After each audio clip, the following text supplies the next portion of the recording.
भगवान शिव के 12 ज्योतिर्लिंगों में से एक है घृणकेश्वर ज्योतिर्लिंग, जिसे घृणकेश्वर या घुश्मेश्वर मंदिर के नाम से भी जाना जाता है। यह एलोरा, महाराष्ट्र में स्थित है। यह मंदिर पिछले 1000 वर्षों में कई बार विदेशी आक्रमणकारियों के द्वारा ध्वंस किया गया।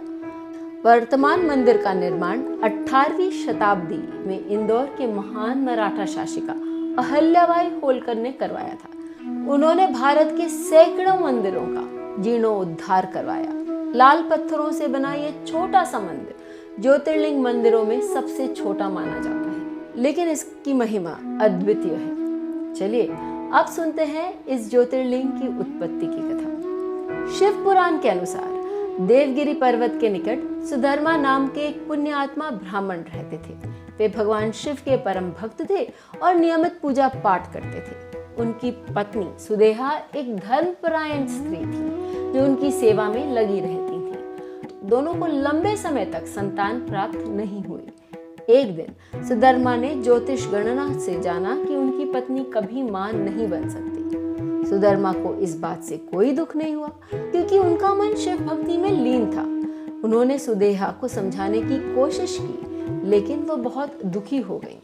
समाज में निंदा सहने के बाद सुदेहा ने सुधर्मा से अपनी छोटी बहन घुश्मेशा से विवाह करने का आग्रह किया। सुधर्मा ने अनिच्छा से ही सही, लेकिन उसकी जिद के आगे झुककर घुश्मेशा से विवाह कर लिया। घुश्मेशा भी एक पवित्र हृदय वाली स्त्री थी जो प्रतिदिन 101 मिट्टी के शिवलिंग बनाकर उनकी पूजा करती थी।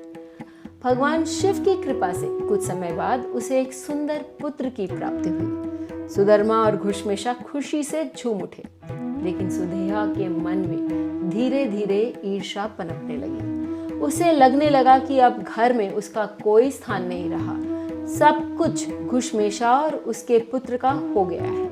वह दिन रात जलन और क्रोध के विचारों में डूबी रहने लगी। समय बीतने के साथ घुश्मेशा के पुत्र का विवाह एक ब्राह्मण कन्या से हुआ। घर में खुशियां छा गई, लेकिन सुदेहा का मन और भी अशांत हो गया। एक दिन उसने घुश्मेशा के पुत्र को सोते हुए मार डाला और उसके शव को उसी तालाब में फेंक दिया जहां घुश्मेशा रोज अपने शिवलिंग विसर्जित करती थी। सुबह जब यह बात सबको पता चली तो घर में मातम छा गया। पुत्र वधू विलाप करने लगी। सुधर्मा शोक में डूब गए, लेकिन घुश्मेशा शांत भाव से अपनी पूजा में लगी रही। उसने कहा, भगवान शिव अपने भक्तों की रक्षा करते हैं। पूजा के बाद जब घुश्मेशा तालाब में शिवलिंग विसर्जित करने गई तो उसका पुत्र जीवित होकर वहां प्रकट हुआ और उसके चरण छूने लगा। तभी भगवान शिव प्रकट हुए और बोले, हे घुश्मेशा, मैं तुम पर प्रसन्न हूँ, वर मांगो। और शिव जी सुदेहा के कृत्य से क्रोधित होकर उसका वध करने को तैयार हुए, लेकिन घुश्मेशा ने हाथ जोड़कर विनती की, प्रभु, यदि आप मुझसे प्रसन्न हैं तो मेरी बहन को क्षमा कर दें। उसने भले ही पाप किया हो, लेकिन आपकी कृपा से मेरा पुत्र वापस मिल गया है। अब उसे क्षमा कर दें। शिव जी ने घुश्मेशा की दयालुता से प्रसन्न होकर सुदेहा को क्षमा कर दिया। फिर उन्होंने घुश्मेशा से दूसरा वर मांगने को कहा। घुश्मेशा ने कहा, हे प्रभु, यदि आप मुझ पर प्रसन्न हैं तो कृपया मानव कल्याण के लिए यहाँ सदैव निवास करें। शिव जी ने तथास्तु कहा और ज्योतिर्लिंग के रूप में वहां स्थापित हो गए। घुश्मेशा की भक्ति के कारण ही इस स्थान पर शिव जी घुश्मेश्वर या घृणकेश्वर के नाम से प्रसिद्ध हुए।